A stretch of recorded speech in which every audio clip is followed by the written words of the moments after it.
What does it take to leave millions of people completely speechless? A grand entrance? A mind-blowing performance? Or maybe, just maybe, riding into an NFL stadium on horseback like a country queen reclaiming her throne? For Beyoncé, it's all of the above, and then some. During the 2024 NFL Christmas Day halftime show, now legendary as the Beyoncé Bowl, she didn't just perform, she took over. From the moment she arrived, the energy was off the charts. She opened with 16 Carriages, setting the stage for a show that blended country, soul, and pure star power in a way only Beyoncé can.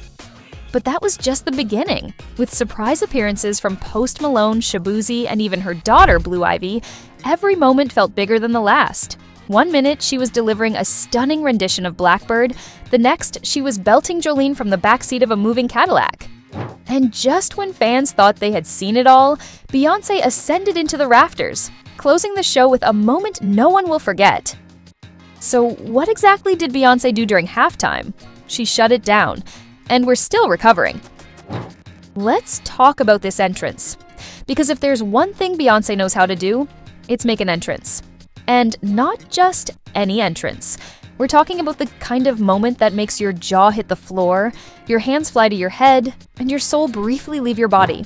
Forget the usual grand entrances, no dramatic stage rise, no surprise pop-up from beneath the floor, and definitely no casual jog onto the field like your typical halftime performer. No. Beyoncé looked at all those basic options and said, let's take it up a notch. So, how did she arrive? On a majestic white horse? Yes, a real horse, trotting into the stadium like she was leading the final showdown in a high-budget Western film. The lights dimmed, the crowd held their breath, and then, under a spotlight that seemed to shine just for her, Beyoncé emerged, tall in the saddle with the confidence of a true cowboy queen. And let's be honest, if anyone was going to redefine halftime show entrances, it was going to be Beyoncé. Now, let's talk symbolism, because nothing Beyoncé does is random. That horse? Oh, it wasn't just for show. This was a deliberate nod to her Renaissance era, where the imagery of a white horse was central to her album's aesthetics. Think back to those striking visuals in her album cover, music videos, and promo shoots. But it didn't stop there. This was also the perfect introduction to her Cowboy Carter era, a bold reimagination of country music through the lens of Black artistry. It was Beyoncé saying, yes, I'm here, and yes, I'm about to change the game, again. And just like that, the stage was set. The energy shifted. This was no ordinary halftime show. This was a full-blown cinematic experience, the kind that doesn't just entertain, but demands your attention. The kind of performance that makes you forget you were ever watching a football game in the first place. From the very first second, Beyoncé had us all locked in, ready for whatever magic she was about to unleash. And trust me, this was just the beginning. Now, let's get into the music, because if the entrance had us gasping, the setlist had us ascending.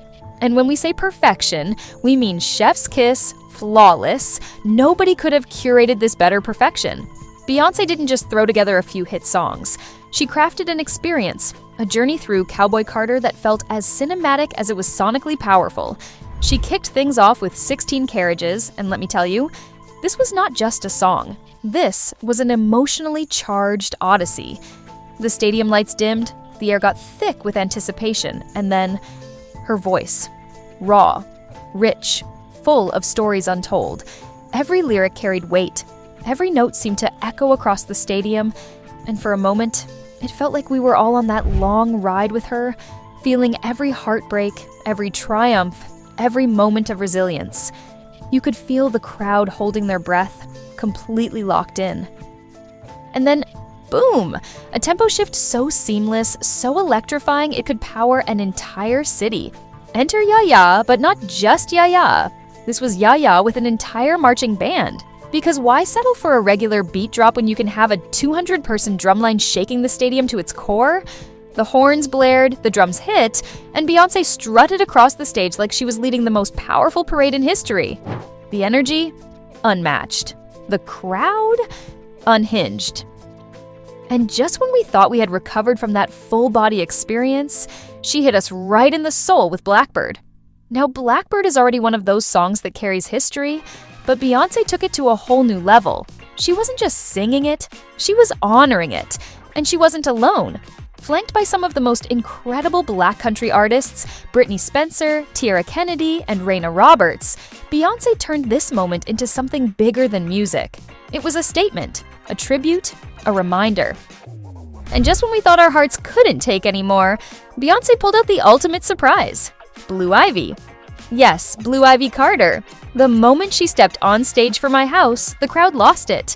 And let's be clear, Blue Ivy wasn't just standing there looking cute for the cameras. She was dancing. She was hitting every move. She was owning the moment like she was born to do this, which, let's be honest, she was. And the audience, absolutely feral. But Beyoncé wasn't done yet, because next came Spaghetti and Riverdance with Shaboozey, a performance that felt like a high-energy, genre-bending roller coaster. The chemistry between them? Effortless. The vibe? Electric. You could feel the sheer joy radiating from the stage, and the way they played off each other's energy made it clear. This was a collaboration that just worked. And then came the moment we had all been waiting for, the highly anticipated duet with Post Malone. As soon as the first chords of Levii's Jeans hit, the energy in the stadium shifted again. The screen panned over to reveal Beyoncé and Post Malone seated on the back of a denim-covered truck, bathed in warm, golden light, like two outlaws sharing their final ballad before riding into the sunset. And let me tell you, their voices, together, pure magic. Posty's signature raspy tone blended seamlessly with Beyoncé's powerhouse vocals, creating a sound so rich, so soulful it felt like an instant classic. And at this point, we were all just trying to catch our breath. Because this halftime show, it wasn't just a performance, it was history in the making. Alright, let's talk fashion, because Beyoncé didn't just perform at halftime, she held a full-blown cowboy couture runway show while doing it. Her outfits? Oh, they weren't just outfits, they were Western glam at maximum horsepower. We're talking rhinestone-studded cowboy hats, mile-long fringe, and boots that could kick the Super Bowl trophy into another dimension. If there were ever a Vogue issue dedicated to high-fashion rodeo queens, Beyoncé would be on every single page. One moment, she's in black leather, looking like the sheriff of a futuristic space town where only icons are allowed. The next, she's in a golden, bejeweled cowgirl look that says, "I don't wrangle cattle, I wrangle stadiums." And let's not forget the hats. Oh, the hats. Some people wear cowboy hats. Beyoncé commands them. One of them had so many crystals it probably had its own gravitational pull. Another was so wide-brimmed it could double as a personal shade provider. Beyoncé is not just in her cowboy era, she's redefining it. But this wasn't just about looking like the most glamorous rodeo queen in history. Nope, the entire stage design was a love letter to Western culture, but Beyoncé didn't go for the usual Hollywood cowboy aesthetic. She went deeper, paying tribute to the real pioneers of cowboy culture, many of whom have been overlooked for way too long. She gave a shout-out to Black rodeo legends like Murtis Dightman Jr., whose father was the first Black cowboy to compete at the National Finals Rodeo. She honored Mexican cowgirl Melanie Rivera, proving once again that Latinas have been holding it down in the rodeo world forever. And yes, she even had Miss Rodeo Texas on stage, because Beyoncé doesn't mention history. She puts it in the spotlight. The message? Crystal clear, country music and cowboy culture has never been just one thing. It's Black, it's Latino, it's Indigenous, it's diverse, and it always has been. Now, just when we thought Beyoncé had given us everything, she hit us with Texas Hold'em, and the entire stadium transformed into the world's biggest, glitziest honky-tonk. Imagine a stadium full of people two-stepping, cowboy hats being thrown into the air like graduation caps, and Beyoncé absolutely owning the stage like she was born in a saloon that serves platinum records instead of drinks. The choreography, straight-up honky-tonk perfection, boot-stomping, hat-tipping, knee-slapping energy that could make even the most city-slicker person suddenly want to buy a pair of cowboy boots. And her dancers? Oh, they weren't just backing her up. They were living their absolute best Western fantasy, spinning, high-kicking, and bringing Nashville meets Houston meets pure Beyoncé-level spectacle. But of course, this is Beyoncé, which means there was one more jaw-dropping moment left just as the final note of Texas Hold'em rang out, when most artists would be, waving, bowing, maybe tossing a mic stand for dramatic effect. Beyoncé ascended. Yep, ascended. As in, she started floating into the rafters, arms outstretched like some divine country music slinging goddess.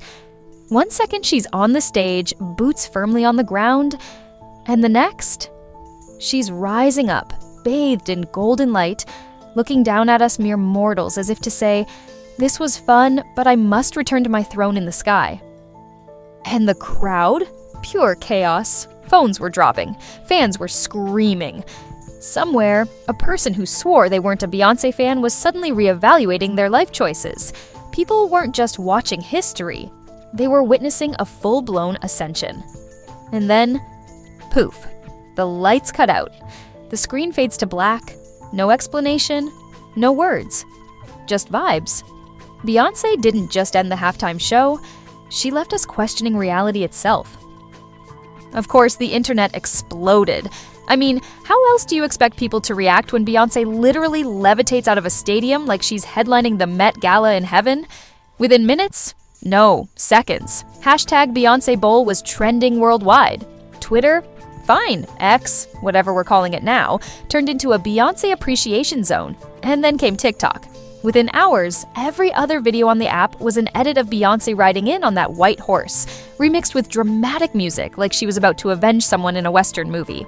People were zooming in on Blue Ivy's dance moves, recreating the choreography, and editing clips of Beyoncé floating away while playing sound bites like "This is not a drill" and "Mother is ascending over it."